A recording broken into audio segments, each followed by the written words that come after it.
Bonjour à tous, alors dans cette vidéo je vais vous présenter les différences qui existent entre la gestion active et la gestion passive. Et donc on va regarder dans quel cas il est préférable d'avoir une approche plutôt active et dans quel cas il est préférable d'avoir une approche plutôt passive. Alors tout d'abord on va commencer par un comparatif entre les deux approches, donc l'approche active à gauche et l'approche passive à droite. Alors, en termes d'objectif, l'objectif de l'approche active, c'est de battre la performance du marché. C'est-à-dire que le but est de constituer un portefeuille d'actions. Donc l'instrument privilégié, ce sont les actions. Et le but est de battre le marché. Donc, de battre un indice de référence, par exemple. Donc c'est un peu, par exemple, comme si j'achetais des actions du CAC 40. Donc j'achetais, je sais pas, 5, 6, 7 actions du CAC 40. Et que j'essayais de battre l'indice CAC 40. Donc ça, c'est l'approche active. Alors bien entendu, on n'est pas obligé d'acheter que des actions du CAC 40. Je peux me constituer un portefeuille d'actions diversifiées, donc d'actions françaises, allemandes et d'autres pays par exemple. Et le but, c'est vraiment de battre l'indice de référence. Donc si j'achète des actions européennes par exemple, le but ce serait de battre l'Eurostoxx 50, éventuellement l'Eurostoxx 600. Alors l'approche passive, au contraire, le but est de répliquer la performance du marché. Ce n'est plus de battre le marché, mais c'est de répliquer la performance du marché, donc c'est-à-dire répliquer le rendement et la volatilité du marché. Donc c'est-à-dire que plutôt que d'essayer de battre le CAC 40 par exemple, le but est de faire aussi bien, de me rapprocher de la performance du CAC 40.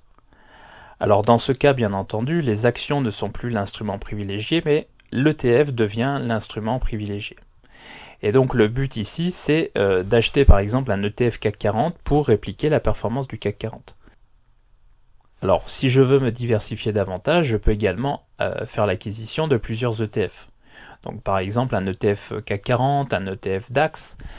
Et dans ce cas, je pourrais comparer ma performance à un indice de référence plus large du type Eurostoxx 50. Alors avec une approche active, le portefeuille va être plus concentré, c'est-à-dire que l'investisseur va faire le choix de 5, 6, 7, 8 actions, éventuellement jusqu'à 15, 20 actions, et se concentrer uniquement sur ces entreprises. Dans le cas d'une approche passive, au contraire, le portefeuille va être extrêmement diversifié. Pourquoi? Parce qu'en faisant l'acquisition d'un ETF, donc par exemple d'un ETF CAC 40, vous faites l'acquisition des 40 entreprises qui composent l'indice de référence. De la même manière, si vous achetez un ETF Eurostoxx 50 par exemple, vous faites l'acquisition des 50 entreprises européennes qui constituent l'indice Eurostoxx 50. Donc de ce fait, le portefeuille n'est plus un portefeuille concentré, comme dans le cas d'une approche active, mais un portefeuille extrêmement diversifié puisque toutes les valeurs de l'indice de référence sont représentées. Alors bien entendu, elles ne sont pas représentées avec la même proportion, puisqu'en fait le poids de chaque valeur dans l'ETF correspond au poids de chaque valeur dans l'indice de référence. Alors en termes de stratégie, l'approche active nécessite une stratégie de stock picking, c'est-à-dire que l'idée est d'aller piocher des actions parmi une population d'actions. Alors un investisseur ayant une approche active peut choisir trois types d'analyse, trois méthodes d'analyse. La première, c'est une analyse de type fondamental macro, ce qu'on appelle une analyse top-down. Donc l'idée dans une analyse top-down, c'est d'analyser la situation macroéconomique mondiale et éventuellement régionale, donc de déterminer en fait si l'économie est en phase d'expansion ou de contraction, puis dans un deuxième temps de déterminer les secteurs qui vont le mieux performer dans ce type d'économie. Donc par exemple, lorsqu'on est en récession, les entreprises défensives vont potentiellement mieux performer dans ce type d'économie. Et donc les investisseurs vont avoir tendance à privilégier certains secteurs, comme le secteur de la santé, le secteur de l'agroalimentaire par exemple. En revanche, dans une économie en expansion, les valeurs qui vont le mieux performer, en tout cas en phase de reprise, donc de reprise économique, vont être les valeurs cycliques. Et donc les investisseurs dans ce cas auront tendance à privilégier par exemple les entreprises automobiles, les entreprises du secteur industriel. Voilà. Donc un investisseur qui choisirait une approche top-down en fait ferait une analyse en entonnoir. D'accord, de haut en bas en entonnoir, c'est-à-dire on part de la situation la plus large, la situation macroéconomique, et puis on resserre l'analyse au fur et à mesure. Donc on passe de la situation macroéconomique, on détermine les secteurs qui vont le mieux performer, et on détermine ensuite les entreprises qui vont le mieux performer dans leur secteur. Alors il y a un deuxième type d'analyse qui existe, qui est l'analyse fondamentale micro, pour microéconomique, qu'on appelle également l'analyse bottom-up. Alors dans ce cas-là, c'est l'inverse de l'analyse en entonnoir, c'est-à-dire qu'en fait on ne regarde plus la macroéconomique, on n'y fait absolument pas attention. Ce qu'on regarde uniquement, c'est la capacité des entreprises à performer. Peu importe la situation macroéconomique. D'accord? Donc on va plutôt rechercher de belles entreprises, de belles valeurs qui vont performer dans tout type de situation. D'accord? Donc ça va éliminer éventuellement les valeurs cycliques ou ce genre de valeurs.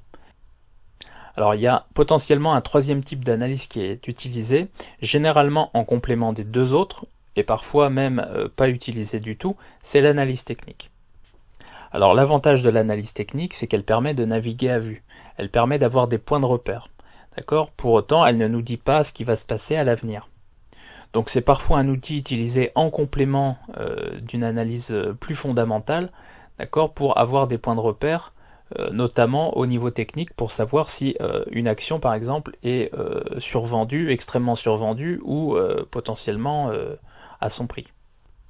Alors dans une approche passive, au contraire, la stratégie consiste à faire du buy and hold. Donc le buy and hold, ça consiste à acheter un ETF ou des ETF et de porter ces ETF dans le temps. C'est-à-dire qu'on achète un ETF et puis on renforce sa position dans le temps, d'accord? Alors éventuellement on peut le faire de manière régulière, hein. Par exemple on achète un ETF tous les trimestres, chaque trimestre on achète un ETF, sans forcément regarder le prix, hein. On achète tous les trimestres, éventuellement à la même date, ou on achète, et donc l'idée en fait c'est d'avoir le prix moyen du marché. Et donc en ayant le prix moyen de cet ETF, je vais finir par avoir le rendement moyen de l'ETF. Et donc comme vous l'avez vu dans mes précédentes vidéos, un investisseur ayant une approche passive peut espérer un rendement annuel réel net compris entre 5 et 7% par an. Donc l'idée en fait c'est d'acheter le marché, de répliquer la performance du marché, d'avoir une performance annuelle réelle de 5-7% par an en moyenne, et de bénéficier in fine des intérêts composés sur très longue période. D'accord? En gardant à l'esprit qu'on peut faire énormément d'argent à très long terme avec cette approche.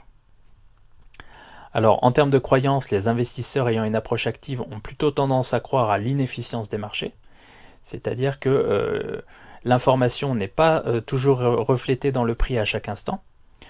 Au contraire, les investisseurs ayant une approche passive ont tendance à croire à l'efficience des marchés. Autrement dit, le prix d'un actif reflète à chaque instant toute l'information disponible. Alors pour l'approche active, les passages d'ordre sont relativement plus fréquents. Pourquoi? Parce que l'investisseur va avoir tendance à faire du stock picking et donc à sélectionner des actions pour 2, 3, 5 ans, puis changer ses actions en portefeuille. Dans le cas d'une approche passive, en revanche, les passages d'ordre sont peu fréquents. Pourquoi? Parce qu'en fait, il consiste quasiment uniquement à procéder à des achats de temps en temps. Et donc à ne pas revendre puisque la stratégie est une stratégie de buy and hold. Donc j'achète et je garde en portefeuille. Alors les passages d'ordre plus fréquents génèrent des coûts plus élevés, bien entendu, dans le cas d'une approche active, ce qui n'est pas le cas avec une approche passive, puisque les passages d'ordre étant peu fréquents, les coûts de transaction sont également sur le long terme peu fréquents. Alors en termes de rendement risque, un investisseur choisissant une approche active peut espérer obtenir un rendement potentiellement plus élevé car il prend un risque plus élevé. Alors ce risque plus élevé est représenté en fait par le risque idiosyncratique, je vais en parler juste après. Un investisseur passif au contraire peut espérer un rendement moyen, on va dire, car il prend un risque moyen du fait de la diversification plus forte de son portefeuille. Alors justement, j'en viens au risque, au type de risque. Le premier type de risque, c'est le risque que l'on appelle risque idiosyncratique. Donc le risque idiosyncratique est le risque propre à l'action. Par exemple, imaginons que j'ai un portefeuille constitué d'une seule action, et donc si l'entreprise que j'ai en portefeuille connaît des difficultés, mon portefeuille dans son entièreté va connaître des difficultés. D'accord? Je porte le risque de l'entreprise, je porte un risque propre à l'entreprise. Alors il y a un deuxième type de risque, c'est le risque de marché. Le risque de marché, c'est le risque qui touche toutes les entreprises. Donc c'est le cas actuellement avec la crise sanitaire qui touche l'ensemble de l'économie, et donc ce risque est un risque de marché. Donc lorsque je choisis une approche active, je prends deux types de risques, le risque idiosyncratique et le risque de marché, en sachant que plus je vais diversifier mon portefeuille, plus je vais réduire ce risque idiosyncratique. D'accord ? Et lorsque j'ai un portefeuille suffisamment diversifié, ce risque idiosyncratique disparaît totalement. Donc c'est le cas en fait lorsque j'utilise une approche passive, je fais disparaître ce risque idiosyncratique, c'est-à-dire que si dans mon portefeuille une de mes entreprises vient à faire faillite, ça ne va pas fortement impacter mon portefeuille. Et donc mon portefeuille ne porte en lui que le risque de marché. Alors en termes de timing, l'investisseur qui choisit une approche active essaiera de profiter des mouvements de prix. Pourquoi ? Parce qu'il croit en l'inefficience des marchés. Alors inefficience des marchés qui peut être constante ou qui peut être passagère par exemple. Alors en revanche, l'investisseur qui a une approche passive va totalement ignorer les mouvements de prix. D'accord ? L'idée c'est de rentrer de manière régulière dans le marché, peu importe le niveau de prix. En rentrant de manière régulière, l'idée est de capter le prix moyen du marché et donc le rendement moyen du marché. Alors, point très important ici en termes de connaissances requises, parce que je sais qu'il y a beaucoup d'investisseurs en bourse débutants sur la chaîne, et donc c'est un point à bien comprendre. Une approche active requiert des connaissances assez importantes. D'accord ? C'est-à-dire que ça requiert des connaissances assez importantes au niveau économique. Donc il faut bien comprendre les cycles économiques, les phases d'expansion, de contraction. Il est préférable d'avoir de bonnes notions géopolitiques, d'accord, pour bien comprendre les mouvements de prix, tant sur les marchés actions que sur les marchés des matières premières.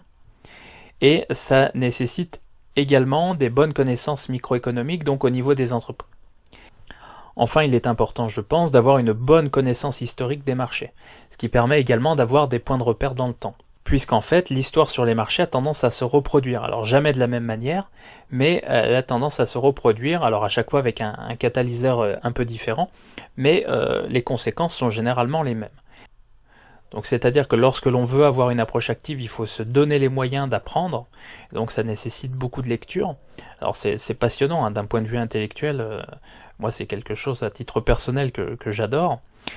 Maintenant, ça requiert du temps. L'approche passive, au contraire, requiert des connaissances assez faibles. Il faut juste éventuellement avoir quelques connaissances sur les rendements historiques, par exemple, pour avoir une idée de ce qu'on peut espérer à l'avenir. Et il faut également avoir une connaissance en termes de diversification et en termes de risque sur la notion de rendement-risque. Au-delà de ça, l'approche passive ne requiert pas plus de connaissances que ça. Il est important également, je pense, de bien comprendre comment fonctionne un ETF.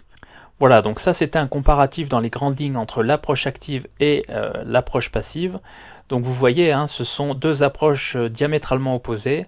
Pour autant, et j'en parlerai à la fin de la vidéo, donc je vous invite à rester jusqu'à la fin de la vidéo, on peut également procéder à un mix des deux approches. Alors on va parler maintenant des avantages et des inconvénients des deux approches, en commençant d'abord par l'approche active. Donc au niveau des avantages, premier avantage qu'on a lorsqu'on a une approche active, c'est qu'on n'a pas d'intermédiaire. C'est-à-dire que je suis maître de mon destin. Je choisis d'investir dans telle ou telle action et donc je suis le propriétaire d'une partie de l'entreprise. Le deuxième avantage qu'offre une approche active, c'est une meilleure connaissance des entreprises et des secteurs. Pourquoi ? Parce qu'en fait, en ayant une approche active, on regarde un peu ce que font les différentes entreprises et donc on procède à des recherches approfondies, ce qui nous permet au fur et à mesure que le temps passe de connaître les entreprises de mieux en mieux et les secteurs de mieux en mieux. D'accord ? Ce qui veut dire qu'au bout de X années, on commence à avoir une très bonne connaissance du marché. Le troisième avantage d'une approche active, c'est que cette approche permet d'être sélectif au niveau des entreprises. Donc c'est-à-dire que je peux choisir une entreprise en particulier, ce qui n'est pas le cas d'un ETF puisque j'achète le marché dans son ensemble. J'achète toutes les entreprises. Donc je peux être sélectif. Par exemple, si je souhaite ne pas investir dans des entreprises qui fabriquent des armes à feu, par exemple, je peux le faire. Alors que quand j'achète un ETF, j'achète l'ensemble des entreprises du marché de l'indice sous-jacent. Si par exemple je ne veux pas investir dans telle ou telle entreprise parce que telle entreprise n'est pas en accord avec mes valeurs, je peux le faire.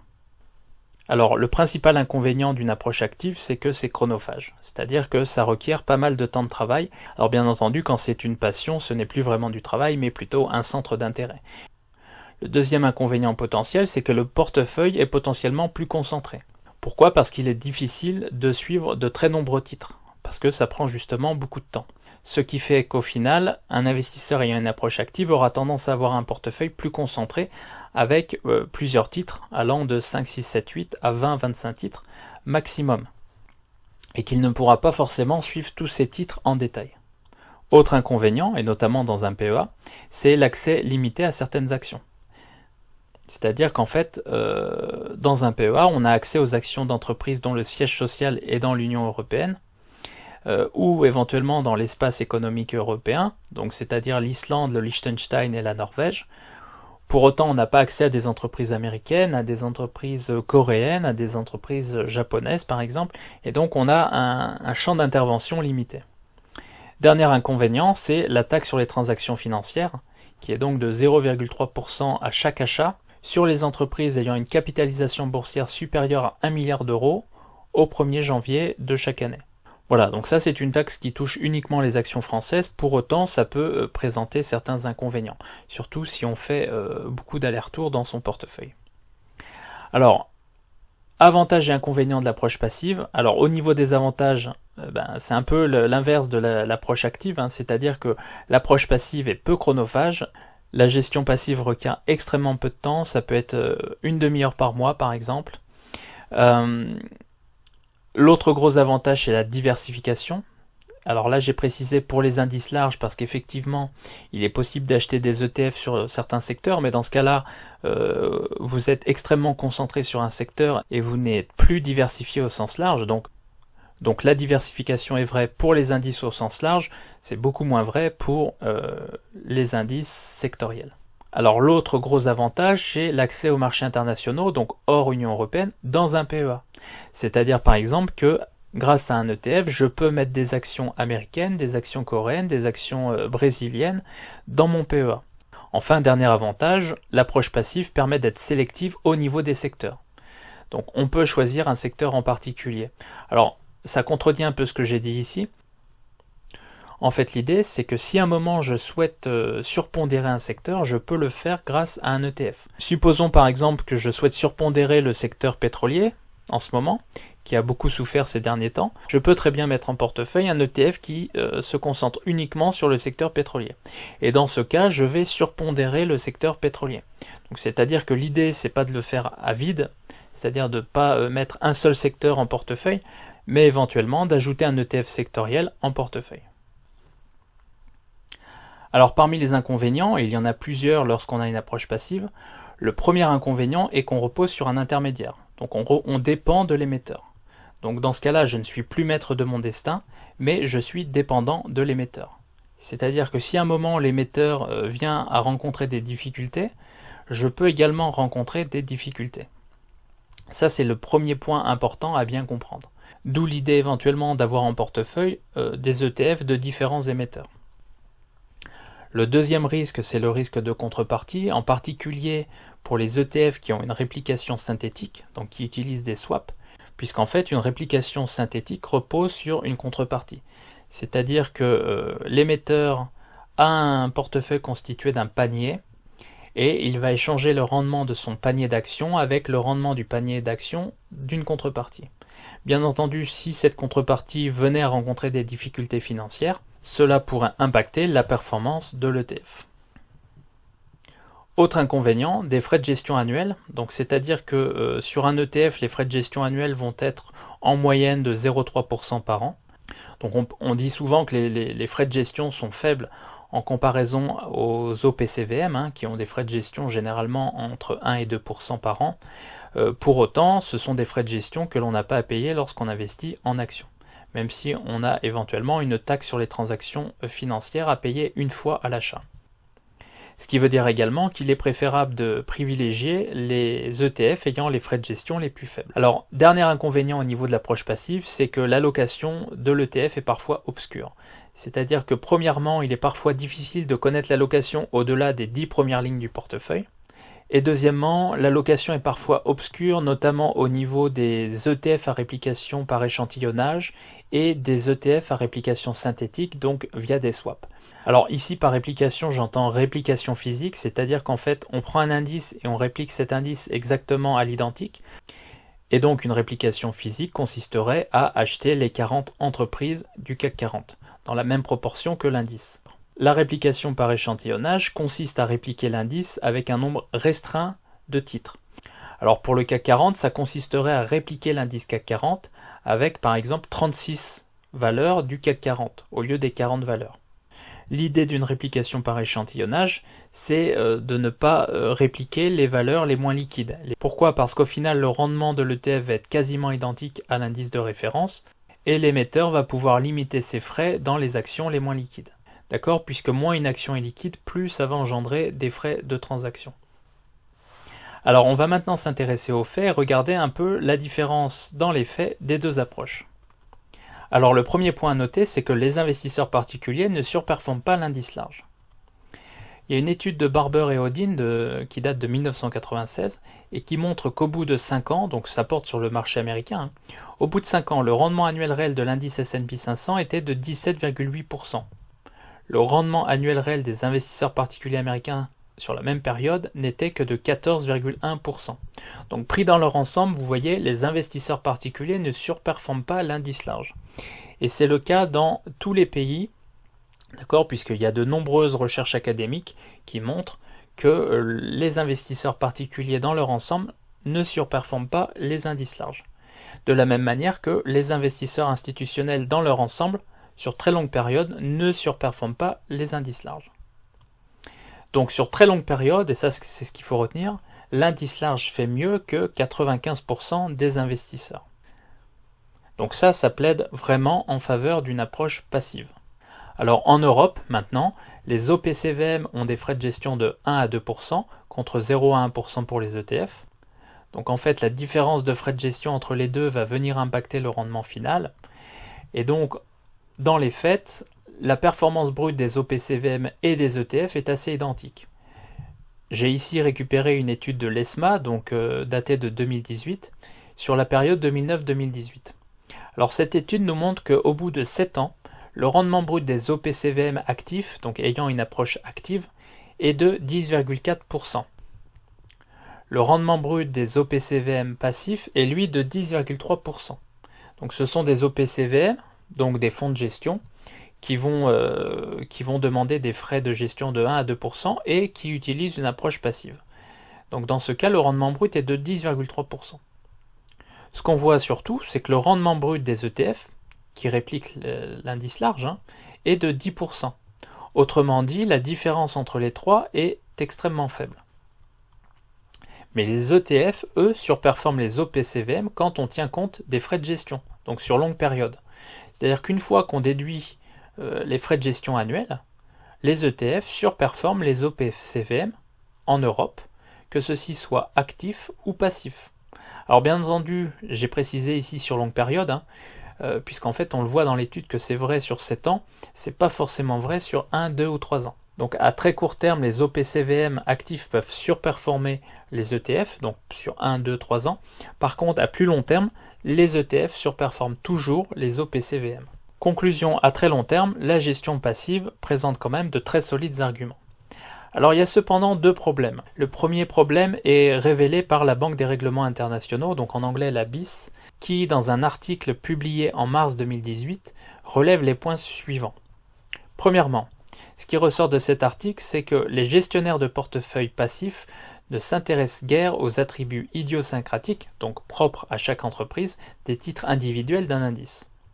Ils ne consacrent pas de ressources à la recherche et à l'utilisation d'informations spécifiques à chaque entreprise pertinentes pour l'évaluation de titres individuels.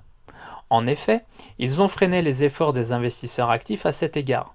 Par conséquent, une augmentation de la part des portefeuilles passifs pourrait réduire la quantité d'informations intégrées dans les prix. D'accord, donc ça c'est très important. Et ça pourrait contribuer à l'inefficacité des prix et à la mauvaise affectation du capital. Et ça c'est un point très important.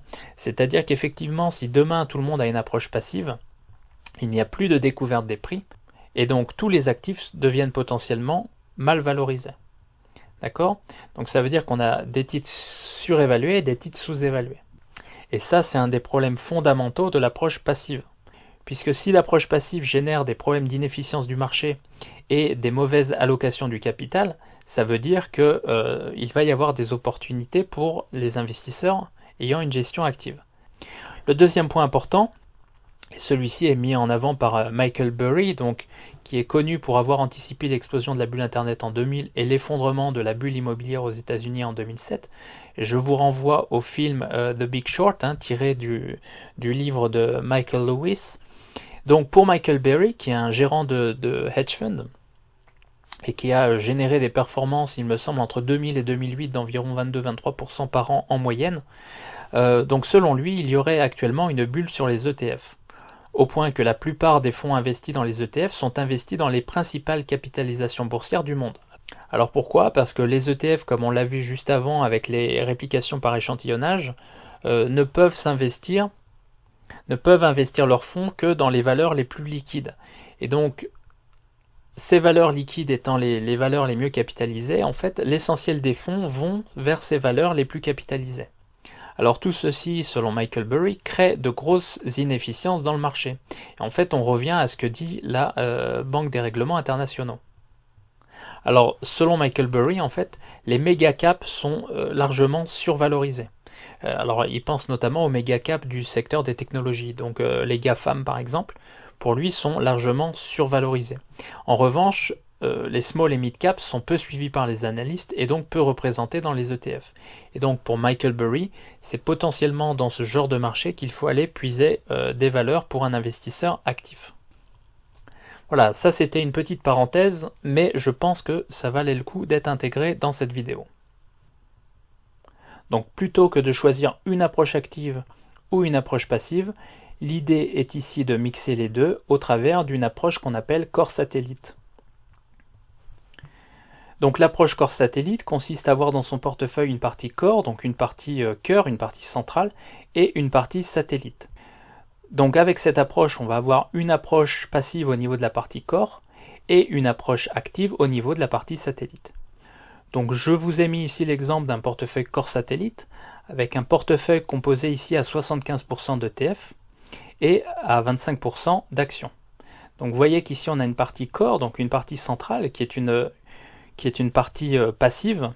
Donc vous voyez qu'ici on a une partie centrale, une partie core composée uniquement d'ETF, et donc qui repose uniquement sur de la gestion passive, et on a une partie ici satellite, composée de différentes actions, donc ici de 5 actions dans mon exemple, et qui repose sur une gestion uniquement active.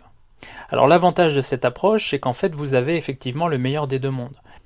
C'est-à-dire que d'un côté vous allez capter la performance moyenne du marché, donc le rendement moyen du marché, et de l'autre, vous allez légèrement augmenter le niveau de risque de votre portefeuille en vous concentrant sur une gestion active, et donc sur différentes actions, qui potentiellement pourront vous offrir un rendement plus élevé. Si jamais vous vous trompez dans la sélection de vos actions ici, la partie core suffira en fait à vous offrir un rendement relativement proche du rendement du marché. Voilà, donc ça c'est le gros avantage de l'approche core satellite, c'est-à-dire qu'on a une partie core qui va répliquer la performance du marché, donc ça peut être une partie composée de différents ETF, j'ai mis ETF ici. On pourrait tout à fait imaginer ici une partie core composée en grande partie d'un ETF MSCI World et dans une moindre mesure d'un ETF MSCI Emerging Markets par exemple. Alors bien entendu, on peut mettre un peu ce qu'on veut au niveau des ETF, en gardant à l'esprit que la vraie diversification se fait au niveau des indices larges. Voilà, donc pour résumer, on a trois types d'approches, l'approche active ou la gestion active, l'approche passive ou la gestion passive, et éventuellement un mélange des deux qui est l'approche core satellite, qui est un mélange entre l'approche active et l'approche passive. Voilà, donc l'approche core satellite peut vraiment être intéressant aussi bien pour un débutant qui voudrait commencer à investir avec une approche passive tout en commençant à s'intéresser à des entreprises, qu'à un non-débutant qui souhaiterait simplement limiter son risque en ayant une partie du portefeuille investi en ETF dans une stratégie totalement passive et en diversifiant légèrement son portefeuille et en augmentant légèrement le profil de risque du reste de son portefeuille. Voilà, j'espère que vous avez aimé cette vidéo. Si c'est le cas, n'hésitez pas à mettre un pouce bleu sous celle-ci. Si vous ne l'avez pas encore fait, je vous invite vivement à vous abonner à la chaîne et je vous dis à très bientôt pour de nouvelles vidéos. Allez, merci.